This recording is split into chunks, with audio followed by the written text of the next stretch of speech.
Hey there, everyone. Going to get things rolling momentarily. Want to let a few more people come on in. We are going to talk about tonight's frost and how it could be pretty impactful to any plants that you have put in the ground or have outside. I'm also going to make sure I am coming through when it comes to the sound. Yes, there we go. So we are going to get things started here. We have our frost advisory and freeze warning. So those counties that are in the freeze warning, in the darker purple, the lighter blue is our frost advisory. That includes everyone along and south of M46, including everyone in through Interstate 69, and the entire thumb region right around into the north of US 10 is where we have our freeze warnings. As you go closer to Lake Huron, temperature is going to be a little bit too warm for any frost or freeze concerns. You can see Bay City only down to 38, so really not in the way concerned right along the immediate lakeshore for those frost and freeze conditions. It's further inland, a couple miles inland, and then for the rest of us that we have those cold enough temperatures to create that issue. The last frost and freeze times, so this is not atypical. It's May 8th right now, and the last average freeze, especially in the city of Flint, is May 7th. So we're kind of right on average to when we may see our last freeze. Now, the last frost is May 19. It doesn't really look like we're going to see all that much of the colder air returning in the next couple of weeks. So this may be our last issue of frost and freeze concerns. Now, how does frost exactly form? Even though we have temperatures in many cases that are going to be above freezing, we take the air temperature about 5 feet off the ground. So it's kind of eye level for a lot of us, maybe even right at our chins or just below our heads, where we have that air temperature measured, because that's typically, you're going throughout the day. That's where you're going to feel the chill or the warmth, unless you're wearing shorts and a t-shirt. But of course, we're not necessarily worried about frost and freeze concerns then. So 5 feet off the ground, it may be 36 degrees, but the colder air sinks. So at the ground, right where the plants are and where we have the grass, those ground temperatures, they're right at freezing. So as we get some water molecules, which are in the air and also on the grass, as we have had quite a bit of rainfall in the last several days, those start to freeze as our ground temperatures get towards the 32-degree temperature. And we have all 5 of these criteria for favorable conditions for frost. We have the clear skies tonight. Winds will lighten up. We've got moisture in the air and also on the ground from our rainfall the last couple of days, and those temperatures that will be in the 30s. How can you protect your plants? Well, the best thing you can do, if they are potted or if you can bring them in the garage, bring them inside, that's going to be the best condition, the best thing you can do to support them. If you have to leave them outside, cover them with a sheet, a box, or a container. Maybe even I've seen some pictures of people putting gallon jugs. So any water, any gallons of water or gallons of milk that you've cleaned out, you can put that plastic over them. That'll keep them insulated. You could even apply, if you haven't already done so, some mulch around the plants, maybe even some leaves that could maybe insulate them a little bit better, or water your plants here. It's still light out, so best to do that before the sun sets, because that'll trap the heat and also slow the heat loss as the temperatures cool off tonight. The least thing that you should do, if it's the last case scenario, is provide a heat source, which would be some holiday lights or maybe even a 100-watt bulb that can provide heat. But you never want to leave lights outside on, because that could create a fire hazard or something along those lines.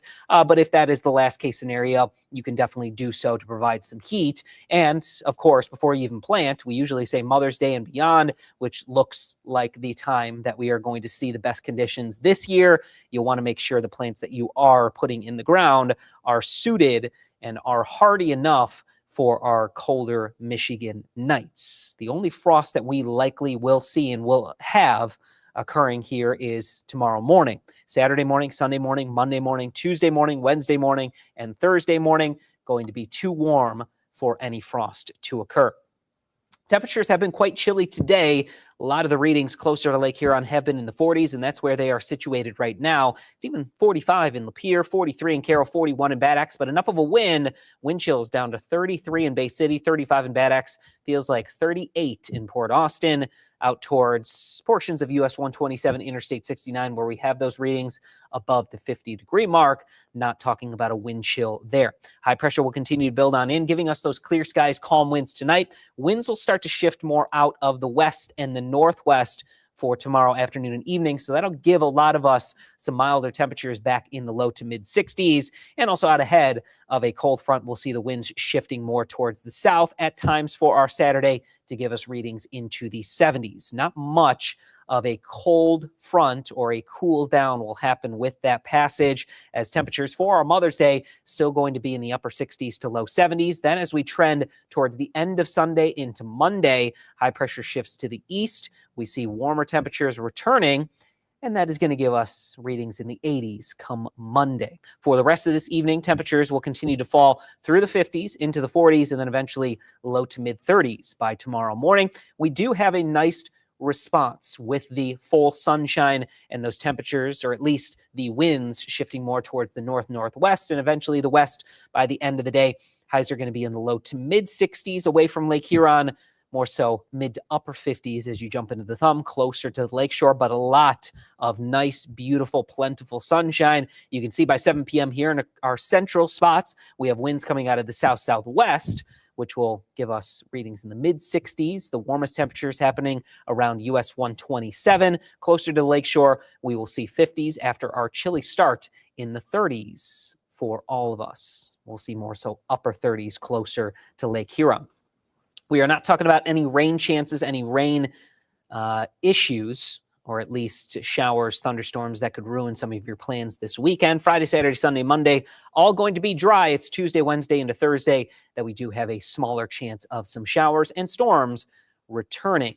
For our Mother's Day, unfortunately, my computer slowed things down, so I want to show you that graphic one more time.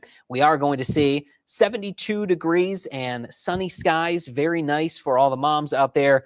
Hopefully you've got some plans to celebrate mom and everything that she has done for you. And I know that I'm going to be seeing my mom on Mother's Day as well. But if you can't on Mother's Day and you have to do it on Saturday, weather will be just fine for that as well. Partly cloudy skies to start the weekend. Lots of sunshine tomorrow after some morning frost. Temperatures overnight will get back into the 40s Friday night, Saturday night, and Sunday night.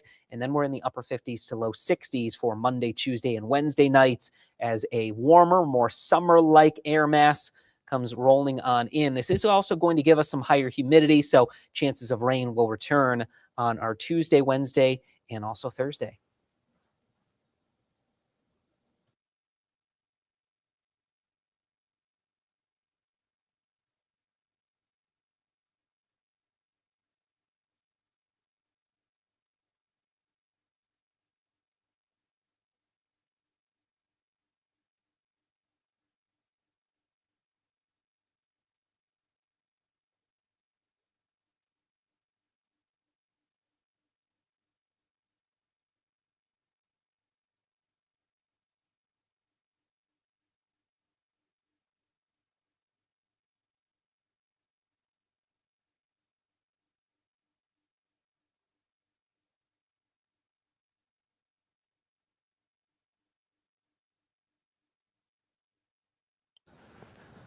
All right, everyone. Hopefully you were able to digest that 7-day forecast, get an idea of when the rain returns, how this Mother's Day weekend will be, and how cool it will be tomorrow. Will it be at 63 degrees Friday, 73 on Saturday, 72 Sunday, then into the upper 70s, low 80s for most of next week. That's going to do it for us here on this Thursday edition of Beyond the Forecast. As always, I appreciate you guys joining me. If you ever have any questions, comments, concerns for the weather team, you can always leave them in the comments.